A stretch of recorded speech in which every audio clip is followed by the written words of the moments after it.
I told myself I was done. I wasn't going to respond again. I prayed. I got a message. I answered. But I didn't block it.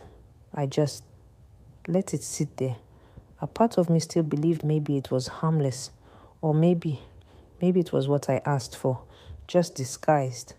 But then things started happening that weren't text messages. They were footprints. I woke up 2 days later, checked my business Instagram, and I had a new follower. No big deal. Until I checked my personal page and saw the same account, same time. Brand new profile, no history, no overlap. And here's the kicker. I don't use my phone number on either account. So how did it find both? I stared at the bio. It felt structured, like it had been written by a prompt. Perfect punctuation, perfect balance. The kind of sentence that doesn't feel lived in, just output. This wasn't a woman named Alisa. This wasn't a wrong number anymore. This was a system. And I was inside it.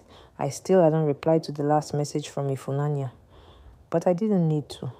Whoever or whatever this was, it already had what it needed. I started to retrace everything. My browser history, my account links, old cookies. Nothing explained how both accounts were found. So I finally did something I should have done earlier. I copied the number and dropped it into Truecaller. No results. Not private, not spam. Just blank. A digital ghost. That's when I called a friend of mine. He's in cybersecurity. Works for a crypto company. Wears hoodies to weddings. I sent him the screenshots, the messages, the number. And he said, Chika, this number isn't a person. I said, what does that mean? It's not tied to any real carrier. It's bouncing off cloaked IPS. There's no digital footprint. This is either an AI pattern test or someone's running a behavioral study. I said, why me? And he said something that made my stomach turn. Maybe you were just the right amount of lonely.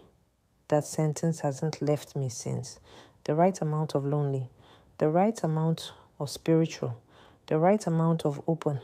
What if the prayers we whisper at our weakest don't go to heaven, but into a database? What if the miracles we hope for are just markers in a long-term test?